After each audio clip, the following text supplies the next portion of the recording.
വികസിത കേരളത്തിന് വേണ്ടി ഒരു വിഷൻ ഇന്ത്യയെ തയ്യാറാക്കി.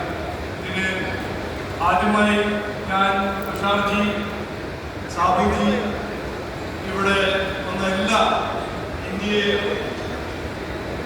കോൺസ്റ്റിറ്റ്യൂവന്റ് പാർട്ടീസിന് നന്ദി പറയുന്നു. കാരണം ഇവരെല്ലാവരും ഒരുമിച്ച് നിന്നിട്ടാണ് ഈ ഒരു മാർഗരേഖ ഞങ്ങൾ തയ്യാറാക്കിയത്.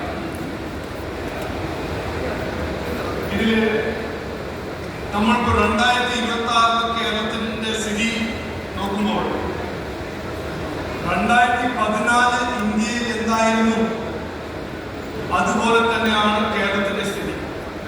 ഇന്ന് ഡെവലപ്മെന്റ്, വികസനം, അടിസ്ഥാന സൗകര്യം, അതിനുവേണ്ടി ഒരു ഇൻവെസ്റ്റ്മെന്റും നമ്മുടെ സംസ്ഥാനത്തിൽ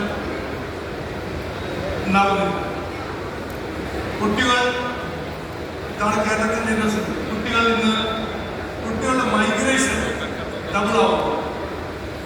തൊഴിലില്ലായ്മ, രാജ്യത്തിലെ ഏറ്റവും കൂടുതൽ തൊഴിലില്ലായ്മ കേരളത്തിലാണ്.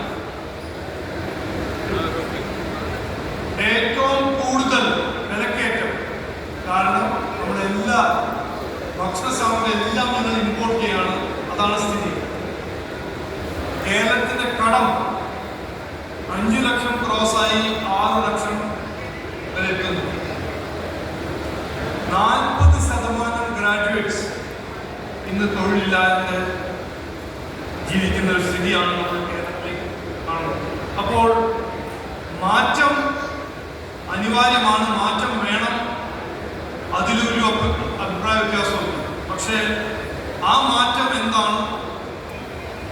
ആ വികസിത കേരളം ആണ് മാറ്റം. ആ വികസിത കേരളം എന്താണ് ഞാൻ ഇന്ന് പറയാൻ ആഗ്രഹിക്കുന്നു. ഈ മാനിഫെസ്റ്റോന്റെ 5 പില്ലർ,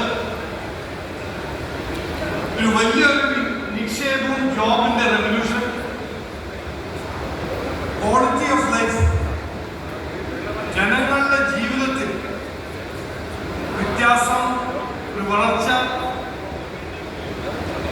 വികസിത കേരളത്തിന് വേണ്ടി അടിസ്ഥാന സൗകര്യങ്ങൾ